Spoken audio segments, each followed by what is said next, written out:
さて、この旅のゲームはどう転ぶのか。委ねるもよし、抗うもよし。いずれにせよ、わしに残されたわずかの命をトスに値する実に楽しい宴よ。In his dimly lit study, occasionally brightened by lightning, Kinzo kept mumbling and laughing to himself. On the antique clock with the intricate design that he had been sitting on his desk, the two overlapping hands tilted to the right and began to slide. The measure of time that could be counting up to 24 had returned to 0, and it began to count back again. 時の刻みとは残酷なものよ。24を数えるために1日をかけてたどり着き、そして再び0に戻る。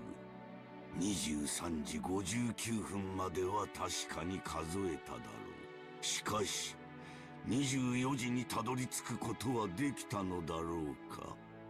たどり着けず再び0時に戻ったと考えれば、それは何とも虚しいことよ。But perhaps a person's life is the same. You live aiming for a perfect 24, and in an instant you reach it, you return to 0. People will probably praise the departed, saying that they did reach 24, but he most certainly did not. In the end, he's a 0. わしは違うぞ。わしは生きて24にたどり着く。そここそが黄金鏡。ベアトリーチェの住処なのだから。Kinzo had been fumbling around with some tarot cards for some time. It looked as though he was trying to divine his own luck with a contest, doing it over and every time he didn't like the result. The most forbidden action in tarot reading is trying to predict the same thing twice. To do so ridicules the result of fortune telling, and also desecrates those beings higher than humans who have given revelations through the tarot cards. However, Kinzo knew tarot cards shouldn't be used twice since they're nothing more than a random number generator. Reading them twice will naturally cause a different result to appear.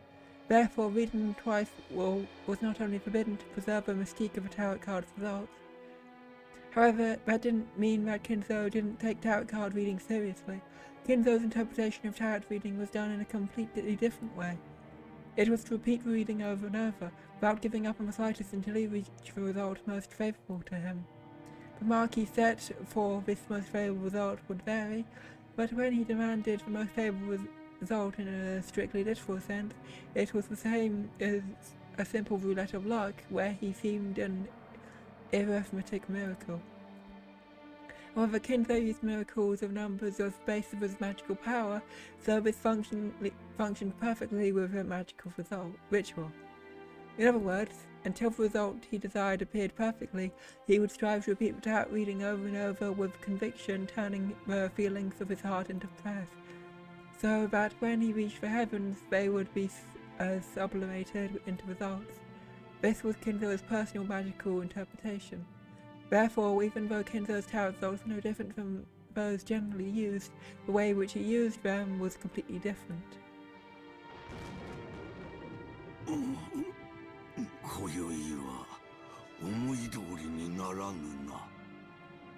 Kinzo stopped his hands for a second.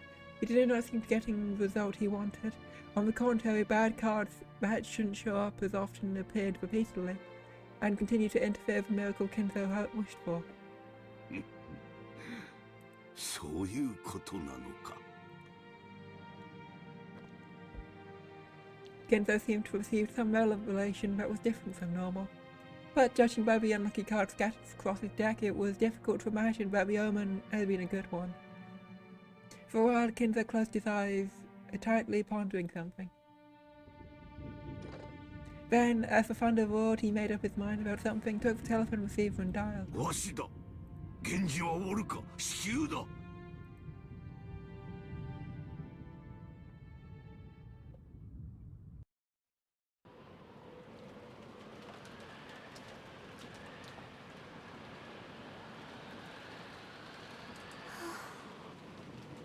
In front of the entrance hall, Shannon's once burning face had been cooled off by the frigid air.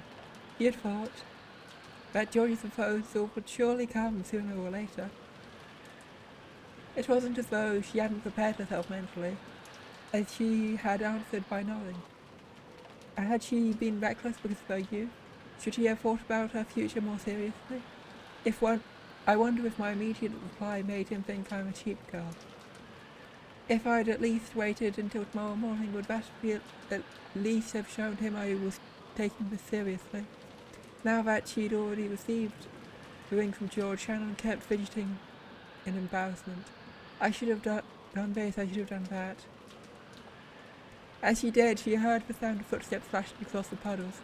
Shannon immediately chased away the emotions welling up inside her.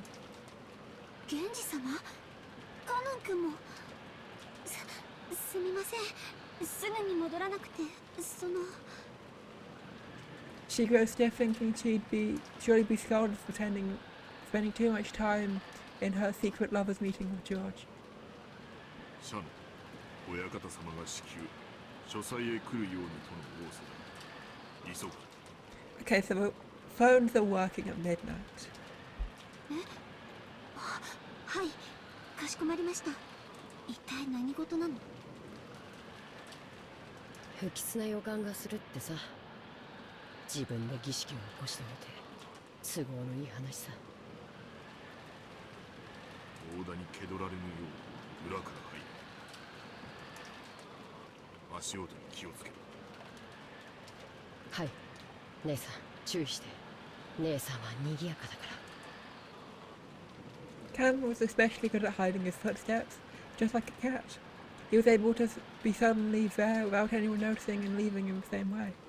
For example, even though he stepped in puddles, the sound he made was far smaller than that of the rain hitting them.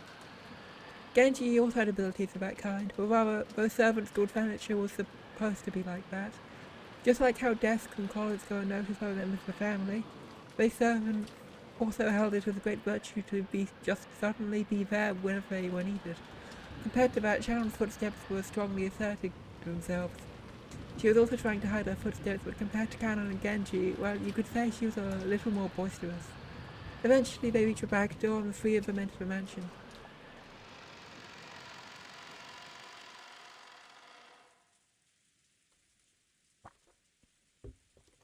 Immediately, they felt something. It was different from a sense of smell, and it seemed to hit the depths of their noses. This hard to describe sensation, which you might call a sixth sense, allowed them to perceive something was different than usual. 源氏様。急ぐぞ。That sensation made us feel as though a tense something was pressing in around them. Realizing that, the three of them dashed up the stairs, heading to Kinzo's study while hiding their footsteps. When they dashed up the stairs, the smell of sweet poison, particular to Kinzo's study, reached their noses. いかがなさいましたか、源氏様。It's a new expression. 結界が死んでいる。え？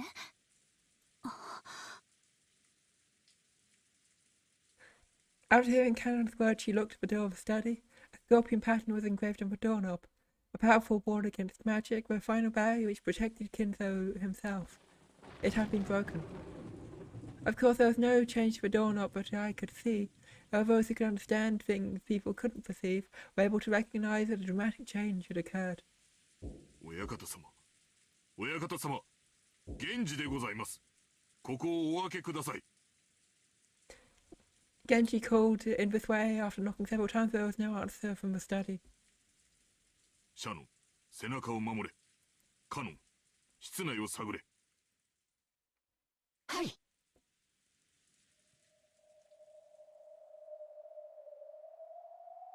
Callan put his ear against the door, searching for a presence inside the study. To protect the backs of the pair watching the door, Shannon faced the other way, ready for the unexpected. 親方様はいらっしゃられるはずです。ですが、静かすぎます。ご無事だということか。いえ、静かがすぎます。まさか、そんな。親方様、扉を失礼させていただきます。Genji pulled a cold key out of his pocket. It was the only key of the study that existed other than the one Kinzo held. He stuck it in the keyhole and turned it heavily. At first glance, it seemed to prove that it was a sturdy lock. However, now that the barrier had been destroyed, this door might as well have been left open from the viewpoint of anyone with magical power. The heavy sound of it just now meant the door had now been opened even for humans. 失礼いたします。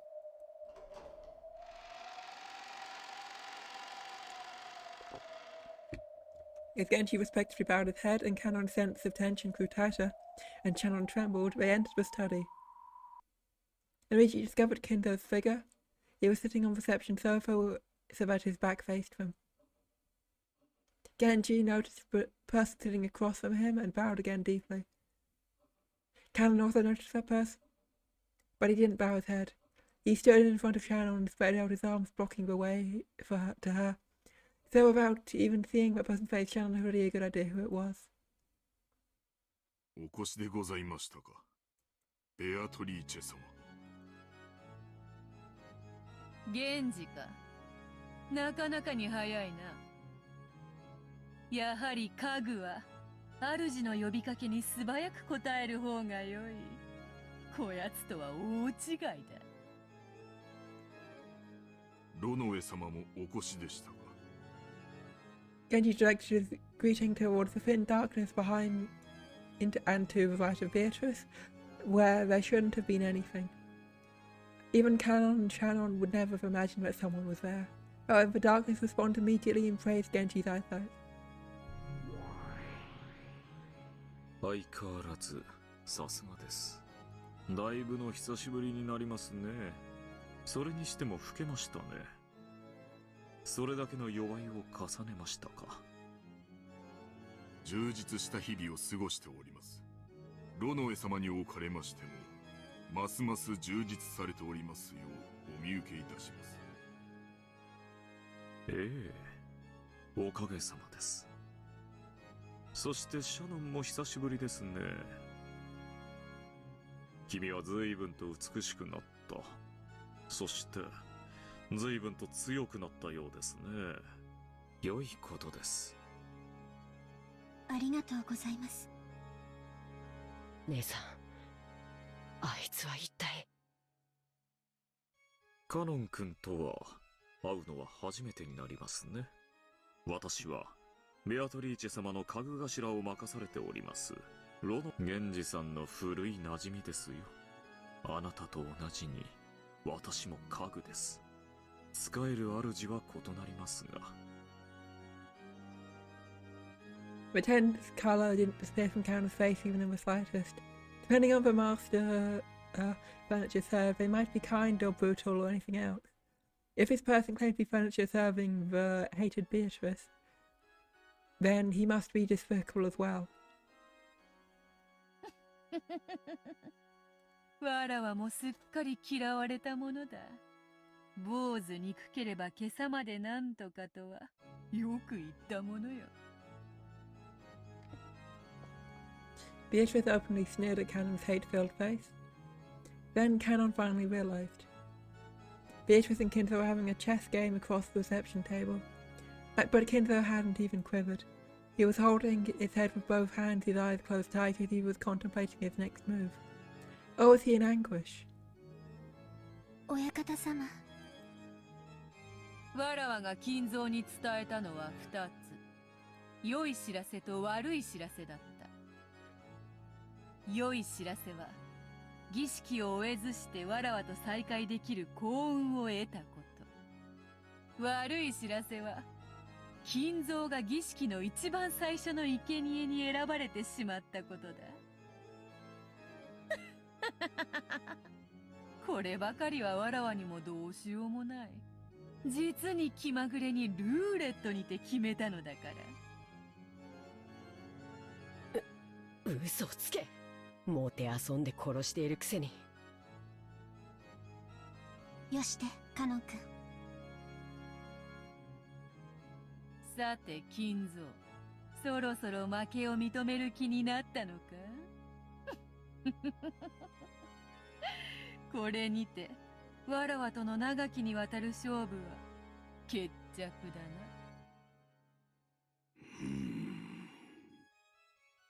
At a glance, it was hard to make out the situation on that chaotic chessboard. However, judging by Kinzo's anguish and Beatrice's malicious confidence, it seemed to be over already. 是非もなし。これもまた一興か。わらわもだ。そなたとの勝負に決着がつくことは万感の思いあれど、もはや恩衆を超える。楽しかったぞ。退屈しない数十年であった。Beatrice advanced her queen and made her final move, and that decided it. チェックメイト。これがわらわからそなたへの手向けだ。心置きなく眠れ。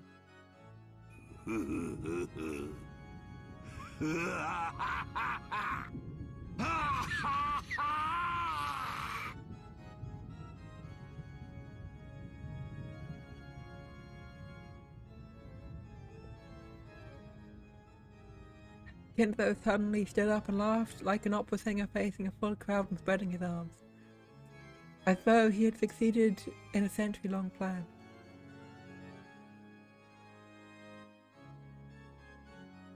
That laugh spat crimson. Crimson flames poured out from inside him, spitting even and out of his mouth, ear, nose, and all at once his body was wrapped in that hellfire. But Kinzo kept laughing. The more he laughed, the more hellfire spewed from his entire body and began to jar him. Those flames became a brilliant light, which dazzling shone on the various magic tools throughout the room, making the distorted shadows dance across the walls. Those shadows looked like the dead in hell watching over Kinzo in ecstasy as he burned. And for those who had made a contract for which, it was an extremely fitting end. In accordance with those terms, after laughing and howling into the roaring flame for some time, Kinzo flopped to the ground as though the puppet whose strings had been cut. Those incredible blazing flames disappeared as though he'd been completely burned up, and afterwards nothing remained but a festering and burnt corpse, but one could hardly bear to look at.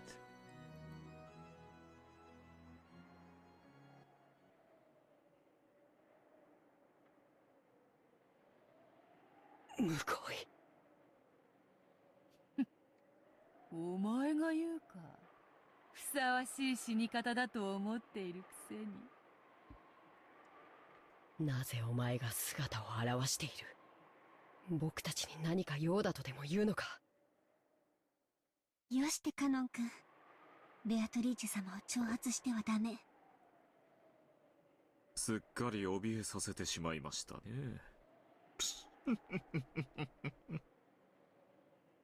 わらわはつくづくカノンとは仲良くなれぬようだ。そう嫌いでもないというのにね。Beatrice grinned. Cannon's violently averted her gaze, obviously unhappy. His reaction wasn't so different from that he wanted to do that it made the witch and her butler laugh. His reaction was so different from what he wanted to do that it... Okay. カノン、ベアトリーチェ様の御前であるぞ。言葉遣いに気をつけなさい。ああ、構わぬぞ源氏。好きに言わせてやれ。わらわは寛大である。何が寛大だ。わらわは死にゆく者にはいつだって寛大である。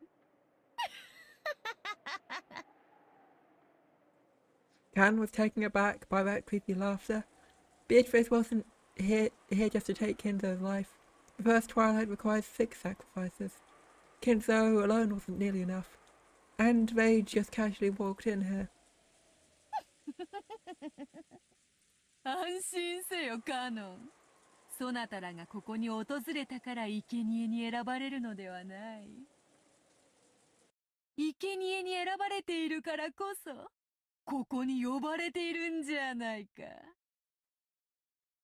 なんだと。Their instincts weren't good enough to spot her meaning instantly. 6 sacrifices required for the first twilight. After kin, though, how many more would you need to add up to 6? In this mansion, the number of 5 instantly makes them think of a number of servants here. それがお望みですか。感謝せよ、家具どもよ。そなたたちの苦難の日々は今宵ようやく終わりを迎えた。それを告げに訪れたわらわに感謝せよ。かしこまりました。それをお望みでしたら。源氏様。Genji had agreed to the witch's heartless announcement with his usual demeanor without raising an eyebrow. 親方様亡き後はベアトリーチェ様が我らの主。その求めに応じるのが我らの最後の務めだ。社のかの今日までよく仕えた。その労苦もこれにて終わりだ。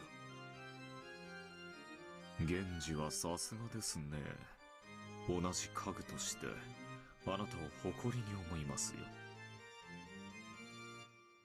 社の異論はないか。はい。ジョージ様から指輪を贈られたそうだな。それでもなお未練はないか。はい。家具の身に過ぎた幸福でした。指輪を頂戴しただけで私の思いはすでに達せられております。Shannon couldn't take quite as much of a philosophical view as Genji. There were probably regrets left in her heart. She probably wanted to spend a little more warm time with the person she cared for, George. But she released herself from that. She took a single deep breath and a blank expression rose to her face. それでよい。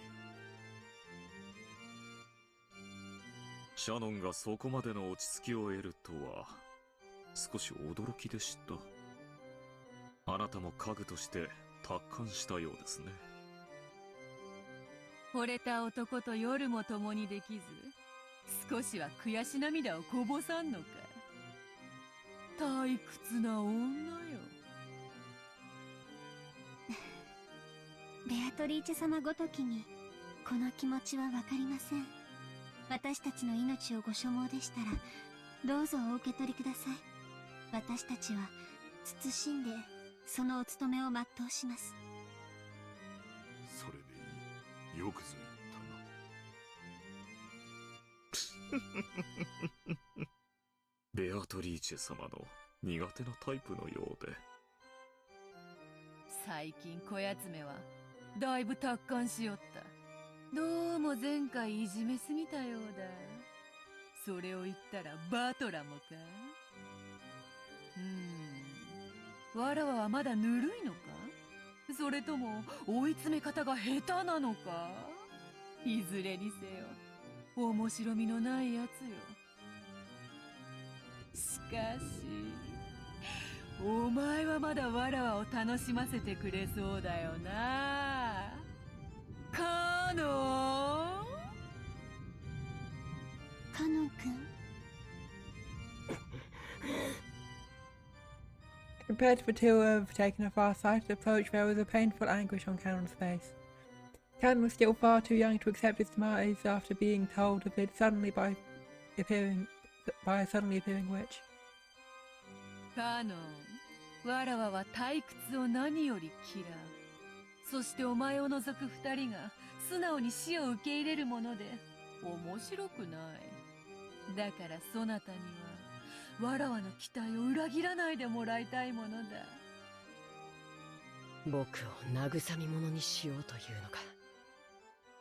Cannon realized that he was being provoked. However, no matter how furiously anger spurred from him, his opponent was a witch. He was furniture. He didn't have a chance of victory from the beginning. But the witch was expecting that he'd struggle in vain and writhe around, and was even looking forward to it. Just by thinking that was frustrating enough to get his blood boiling. Was he disappointing the witch by refusing to resist like the other two, the only way he could strike back at her? 煉獄の七姉妹が長女、ルシファー、いでよ。傲慢のルシファー、ここに。カノン、家具に魔女と戦えというのも酷な話よ。そなたがいくら怒りに駆られようとも、勝算のない戦いでは希望も持てまい。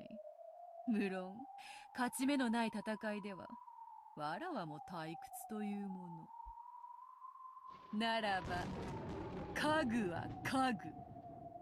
家具同士で決着をつけてはどうか。それならば、勝てる希望も持てるであろう。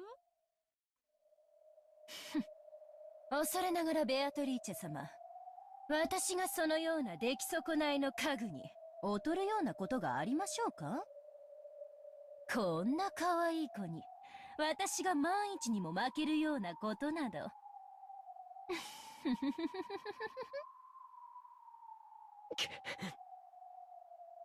我が家具、煉獄の七杭を打ち破ってみせよ。見事打ち破ってみせたなら。そうだな。13人の生贄を逃れることのできる5人を、そなたに自由に決めさせてやろう。そなたの推薦する5人を、わらわは無条件にて、黄金鏡に迎え入れる。それならばどうか。Cal understood what he was being provoked, however, Witch's offering was very tempting. By this point, Canon couldn't care less about the evil ceremony the witch and the rest one were trying to carry out. On the contrary, it was much more important that he remained alive so that he could be invited to the Golden Land, and have his wish granted by Beatrice there. そなたは家具は嫌だと泣いたな。そなたの望み、叶えてやろうぞ。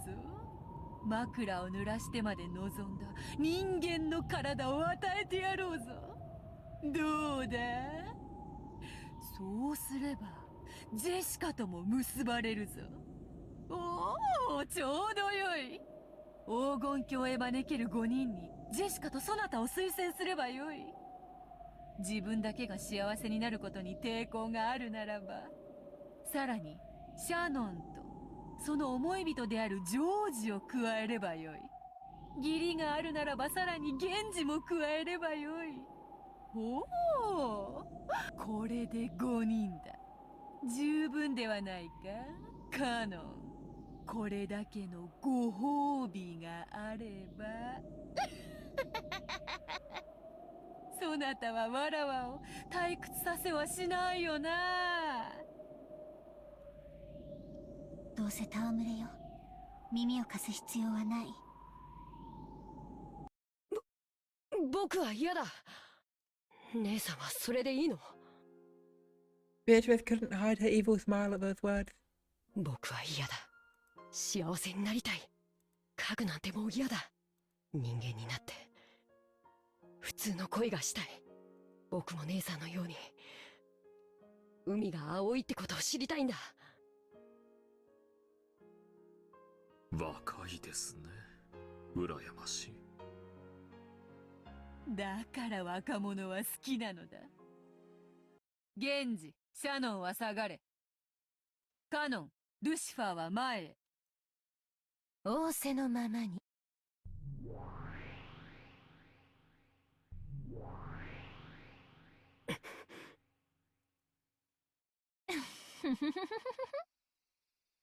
気に入らないわ。ベアトリーチェ様は無理でも私にだったら勝てるかもしれないという見下しが最高に気に入らないわ。 That was probably humiliating for Lucifer, but at the same time she was also happy that she was lucky enough to have this adorable prey all to herself. 恋、魔女の家具、いつまでも僕を見くびることができると思うな。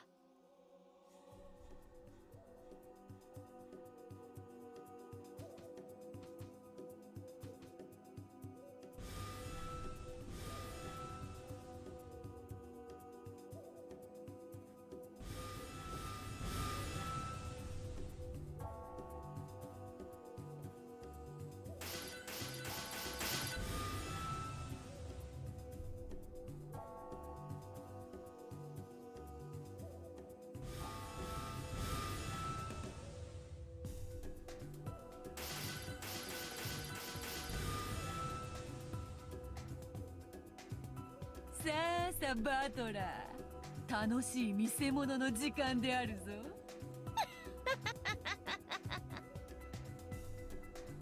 くそ、またおかしなことになりやがった。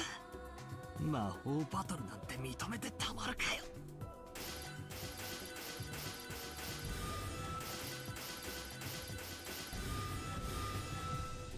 ほらほら、目をつむらずにちゃんと見ろよ。ほらほらほらほら、魔法だよ、家具だよ。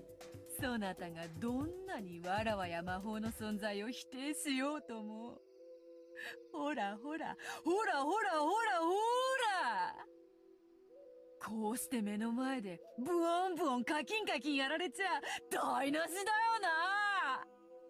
ほらほらほらほら、もう思考なんて止めちまえよ。魔法はあるんだって。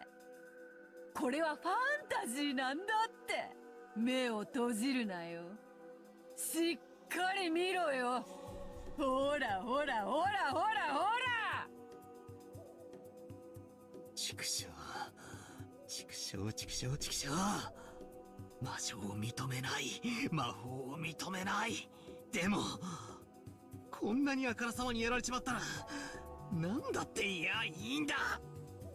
クソクソクソクソ。ほら、目を背けるなよ。しっかり見ろよ。魔法はあるんだよ。ファンタジーなんだよ。推理ごっことかやめちまえよ。知ってんだよ。ものを考えんの本当は苦手なんだろう。やめちまえやめちまえ。ほらほら、どうせファンタジー、どうせファンタジー。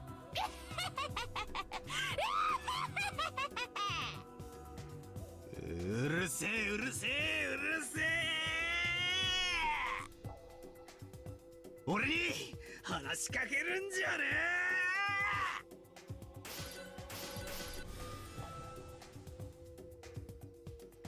え。こいつ意地になっちゃって、私になら勝てるなんて思い上がりをしたことを今すぐ床に這いつくばって謝ってごらんなさい。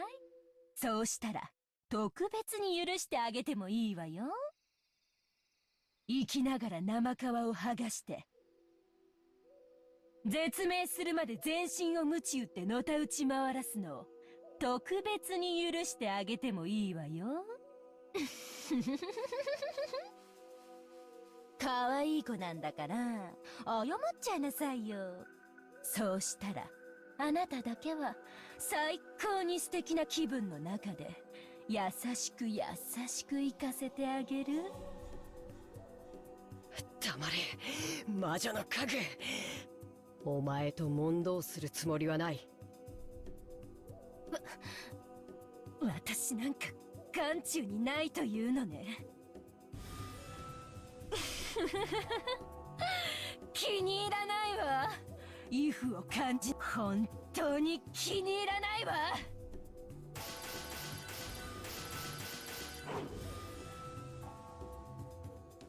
カノン君、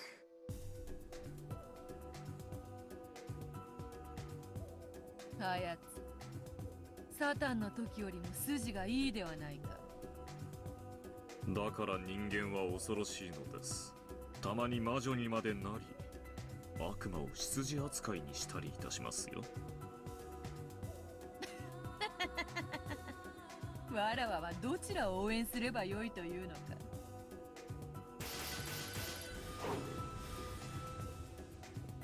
こいつ私と互角に渡り合うというの？僕を見くびるな。お前にそのおごりがある限り僕には決して勝てない。私がこの煉獄の七姉妹が長女ルシファーを指して決して勝てないと？こんな思い上がりが！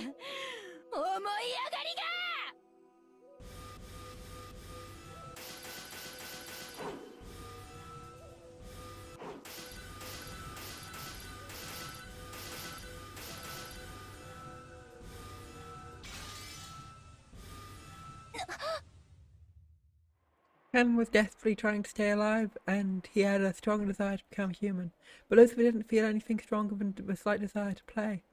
So that led to an inevitable result. It was a result that could be reached by the power of humans, the power of the heart. これまでだ。お前は僕に決して勝てない。 The glowing red curve extended straight out of Canon's arm, pointing at Lucifer's throat just beneath the tip of her chin. 何よこれ。この私がこんなの何かの間違いよ。 As she ground her teeth in irritation, she tried to deny the truth right before her eyes. But no matter how much she believed in her own superiority, it didn't change the facts right in front of her. ほう、やるなあカノン。見事だ。わらわを退屈させなかった。それに比べ、わらわの家具のなんと情けないことか。ルシファー、お嬢様を退屈させていますよ。やはりあなたには荷が勝ちすぎた相手でしたか？失望するぞ、七食いの長女。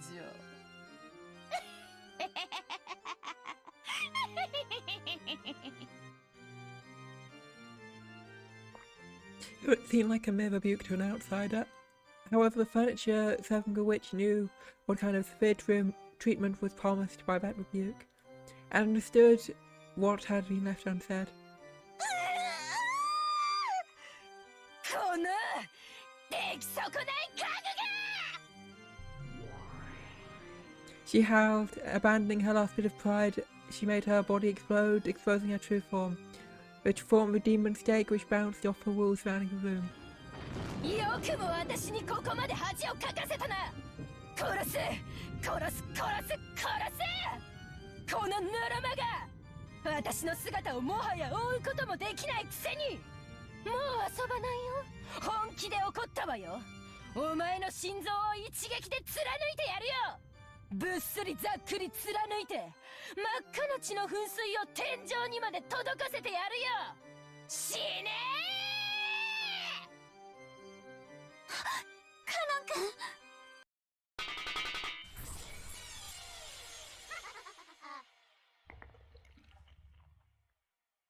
After flying about wildly for some time at the speed approaching the limits of what human eye could follow, Lucifer flew at Canon's heart. She could tell that it was Canon's blood by the sweet taste of it, but she quickly noticed one thing. She hadn't pierced his heart. ほう。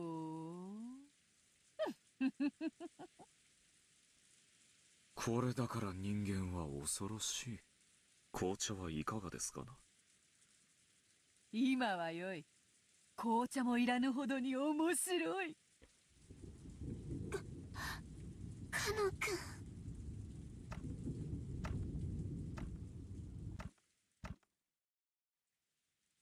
おごったな。だからお前は僕に勝てないんだ。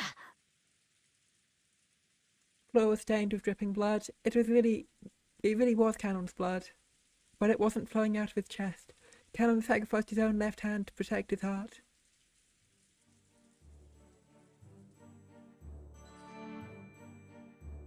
Lucifer was arrogant, even though she'd given enough time to realize that this was an opponent capable of cornering her. In her pride, she had believed him to be worthless. She had gotten careless, so just as he announced, she aimed for his chest, trying to pierce his heart.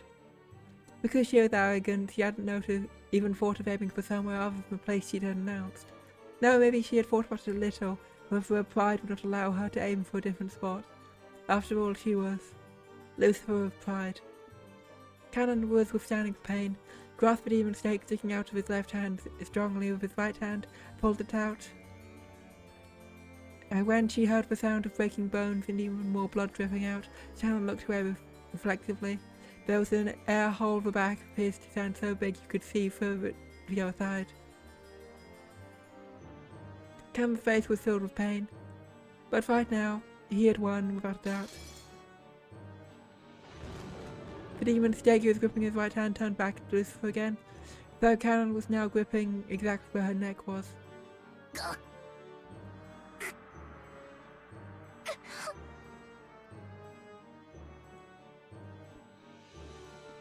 僕の勝ちだ、ベアトリーチェ。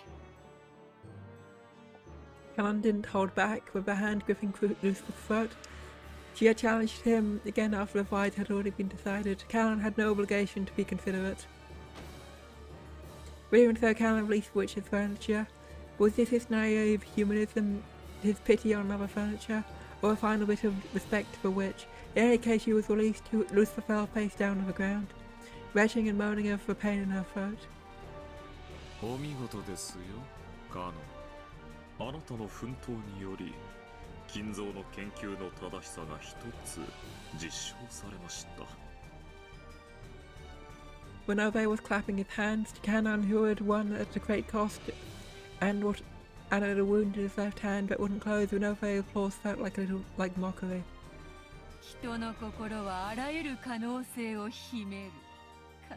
いやはやこれだから人間は恐ろしい。あっぱれであるぞカノン。そなたは勝利した。見事だ。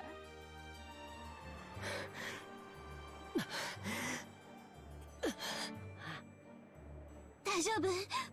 カノン君。 Charlotte ran up to him and wrapped her handkerchief around his left hand, which was still spraying blood. 見事であるぞカノン。実に見事である。わらわも少しは番狂わせを期待した。それを裏切らぬとは、そなたは誠に素晴らしき家具であるぞ。見直した。正直見直したぞ。約束を忘れてはいないだろうな、ベアトリーチェ。もちろん忘れてはおらぬぞ。魔女も悪魔も非道ではある。だがしかし契約に限っては人間など及ばぬほどに高潔だ。わらわは保護にはせぬ。そなたが勝利したなら13人の生贄を逃れることができる5人を自由に決める権利を保証した。ベアトリーチェ様、私はまだ敗れたわけでは。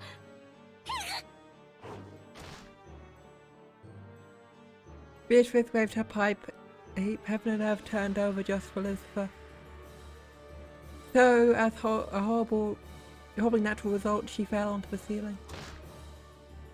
The ceiling didn't seem that high for people standing on the floor, or for people who fall on it upside down and head first usually don't agree.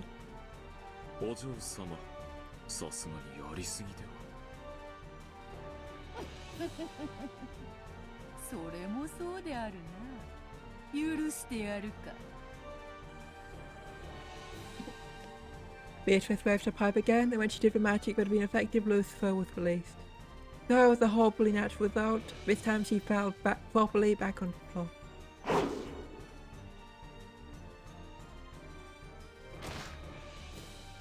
Okay.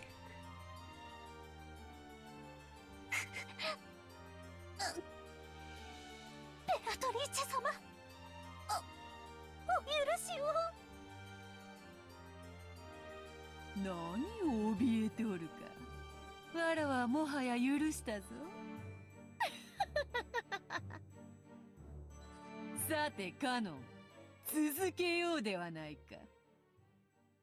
何をだ、まさか彼女にとどめを刺せとでも言うつもりなのか。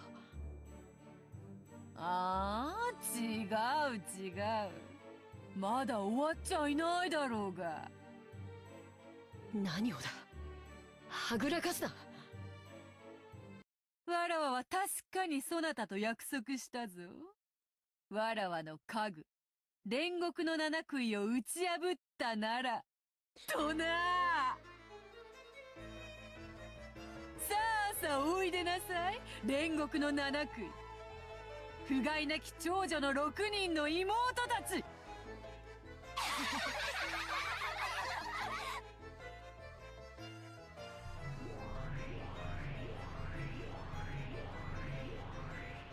The air split with shrill laughter, and as a golden splash scattered around, the remaining six sisters of Purgatory showed themselves.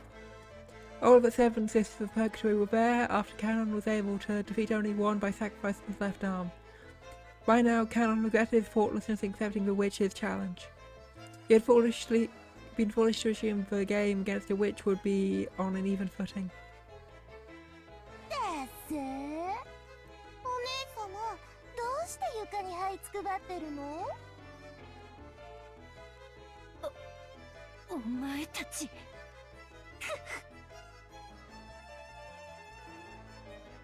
だからお姉様はダメなのよ。長女を偉そうに名乗るくせに上っ面だけなのよ。まったくルシファーお姉様一人の集体が私たちへの評価を下げるのよ。恥を知りなさいな、この未熟者が。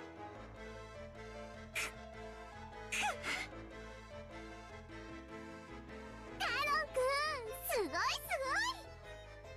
ごい。でもいい気にならないことよ。ルシファーお姉様なんて威張ってるだけで姉妹の子じゃ大したことないんだから。だからルシファー姉は何もしなくていいといつも言っている。お姉様は威張ってだけいればいい。荒事はすべて優秀な私たちで片付けるのだか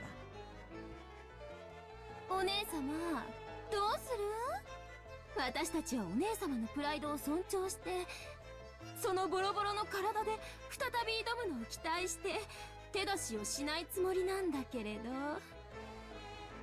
でもカノン君は強いわよね。今のお姉様じゃもうどうあがいても勝ち目はないわよね。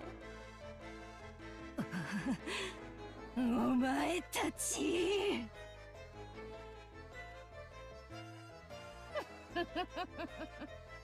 やれやれ、いつも賑やかな姉妹たちであるな。今は仲違いをしている場合か。そなたらは7人揃ってこその煉獄の7姉妹であろうが、仲良くしてわらわの仕事を遂行せよ。迅速にな。ねえルシファーお姉様、私たち妹の力が借りたいなら言ってよ。お姉様の口から助けを求める言葉が聞きたいの。私をこれ以上苦労する気か。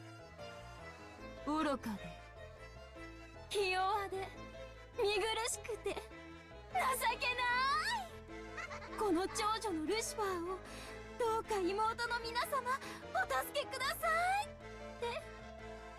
て。ねえ聞かせてよ。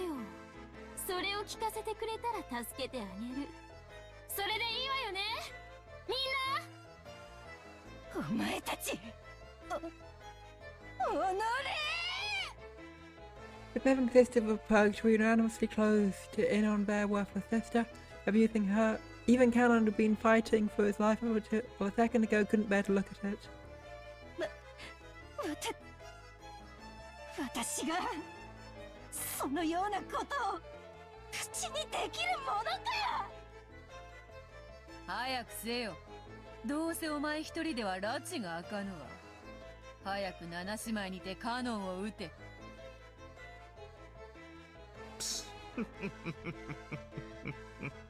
そら、どうしましたかルシファー。お嬢様の命令ですよ。ひどい。 After grinding her teeth nerve again after hearing her sister's curses, Lucifer trembled all over, and danced her sister's request. 愚かでひ弱で見苦しくて情けない。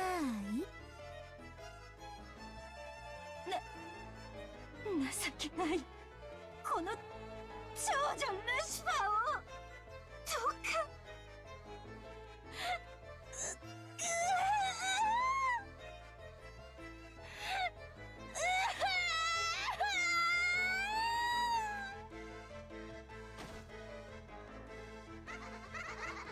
The girl, known as Pride, was finally unable to endure a word she was saying and broke down crying. However, the 6 younger sisters kept giggling cold-heartedly.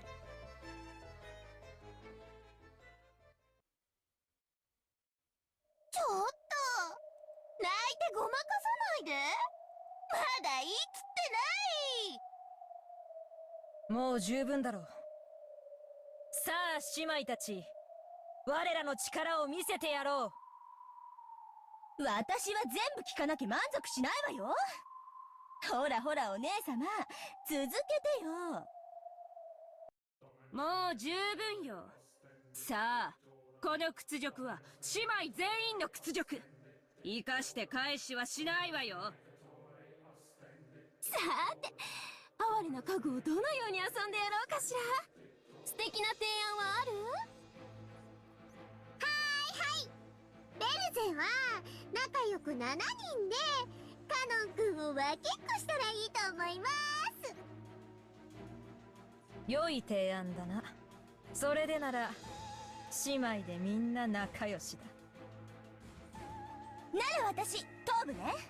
手足はあんたらにあげるわ。やだやだ、ダメ。私が頭なの。そんな約束意味があるわけないでしょ。早い者勝ちに決まってるわ。どんな殺され方がいいかカノン君に提案があったら教えてね。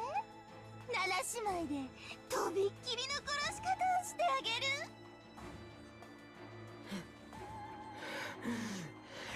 くそ。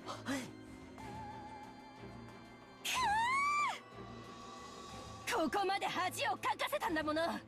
八つ咲きでも足りない。百咲きにしてくれる。行くよお前たち。はい、お姉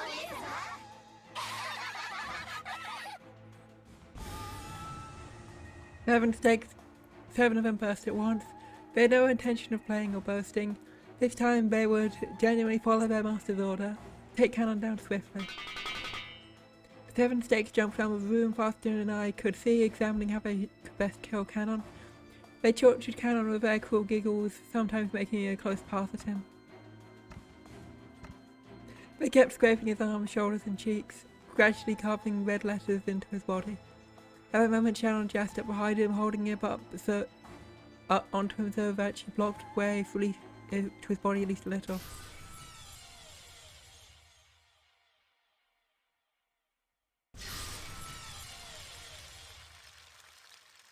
At the same time, a red cylinder wraps around the 2 of them like a beam of light sent from heaven.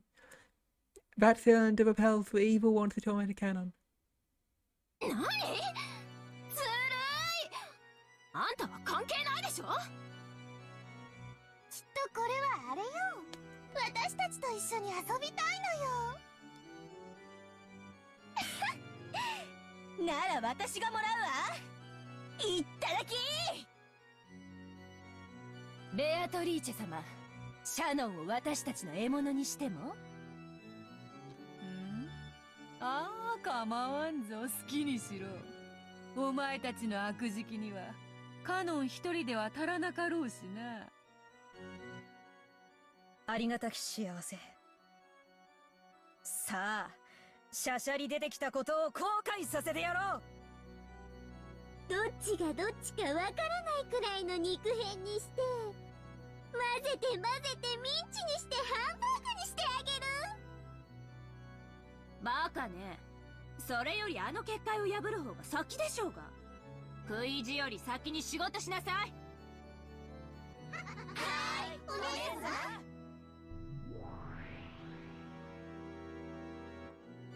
ん。As a horribly unnatural action, first the seven sisters began to destroy the barrier Shannon had created. Shannon's barrier was certainly strong. It was powerful enough to impress even Beatrice. With its strength, frail furniture would turn to dust by touching it, and it was firm like a tree with deep roots. But no matter how big a tree gets, eventually surrender to a saw or hatchet. The 7 sisters chopping down Shannon's barrier was annoying, but not impossible.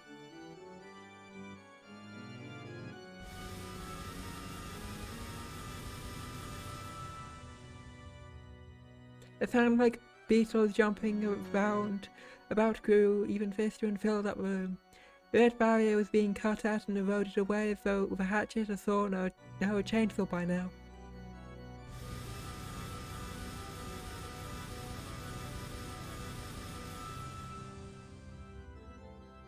愚かな。君の結界ではその子たちを防ぎきれないことは知っていたでしょうに。なぜ？見過ごせないからです。A shell uncovered cannon who was ordered his limit sprawled across the floor. She spoke back resolutely. しゃしゃり出なければ眠るような死を与えてやったのに、なぜわざわざ七姉妹の前に身をさらすのか。死は同じではないぞ。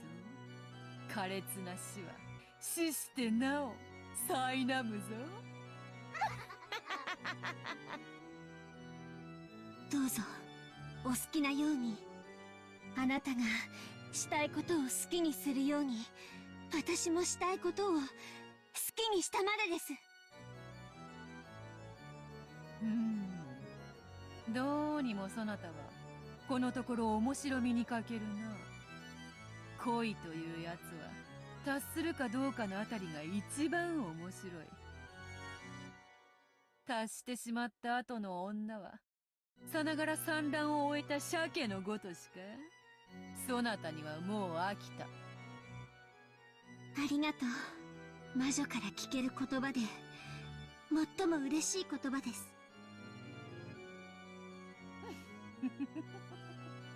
ならせめて最後にわらを思いっきり喜ばせる死に方をしてみせろよ。七姉妹を聞こえたな。シャノンの殺し方、お前たちの残虐の限りを見せてみよ。シャノン。申し訳ございません。やはり私には源氏様の高みには至れませんでした。姉さんはバカだ。僕なんか放っておけば姉さんまでひどい目に遭うことは。いいの。ジョージ様に指輪をもらって女として生きられた。あなたをかばって姉として生きられた私の生はすべてこれで未練なく全うした。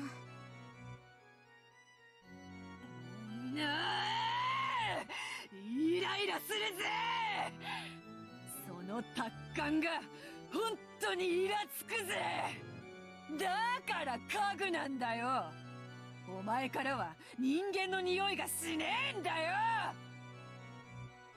わらわを見ろよ。わらわこそ人間だろうが。家具のくせにわらわよりも完成されたかのような、達観したかのようなことを言うんじゃね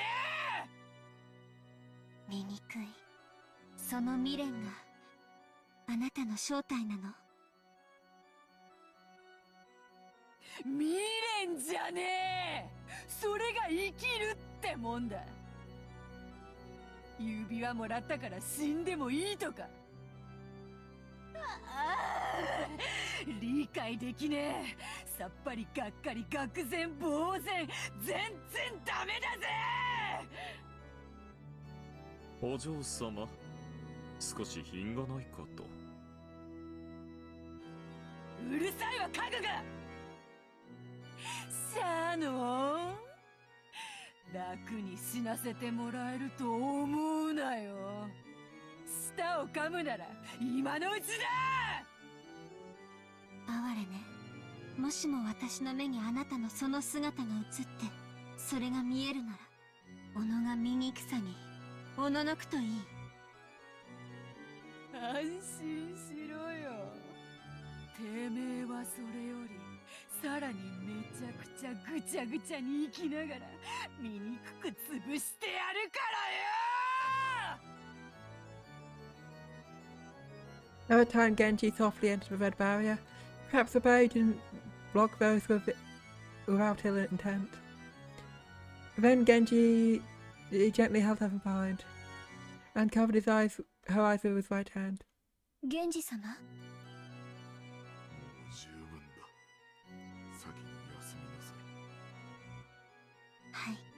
ありがとうございます、源氏様。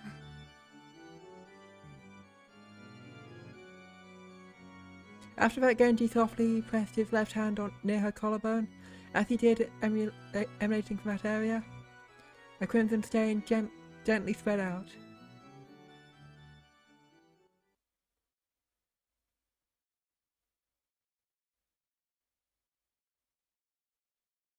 When Genji removed his hand, a bright red flash oozed out from there. It only happened for the first instant when it shaped like a crimson rose.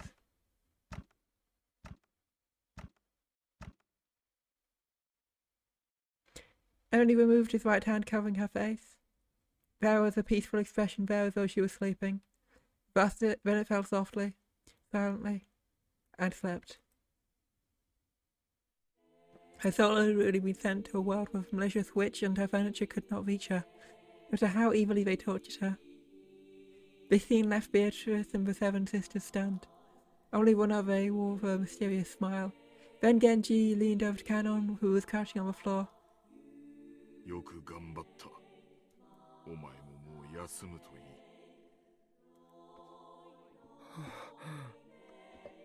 はい。ありがとうございます。源氏様。Just as he'd done with Shannon, he softly covered Canon's eyes with his left hand, then gently pressed the area around Canon's collarbone with his other hand. And then his hand removed the light with a lightness of a feather. There was a crimson rose there.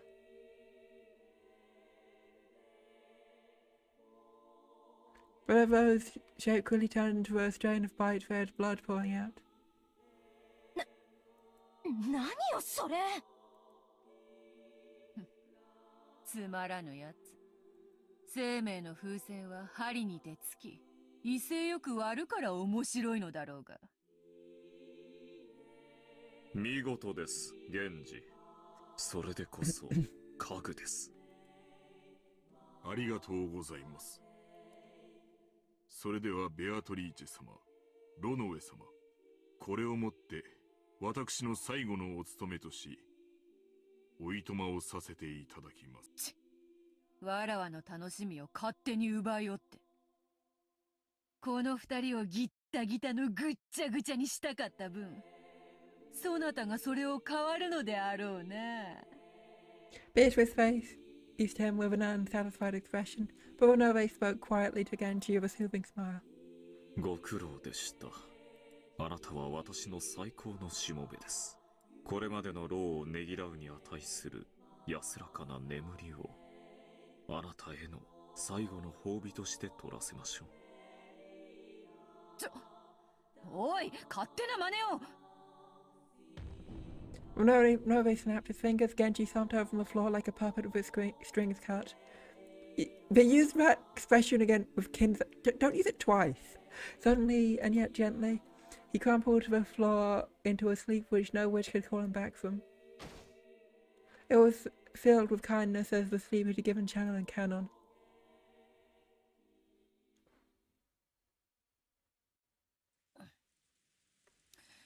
なんだよ、ロノウェイ。拍子抜けでつまらぬぞ。お嬢様は偉大なる大魔女ではございませんか。この程度気に留めるほどにもございませんよ。シャノンごときの挑発で頭に血を上らせるなどらしくもない。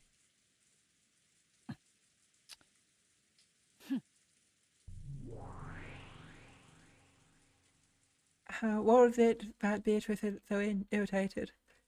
Was she still unable to remove the thorn of Shannon's words?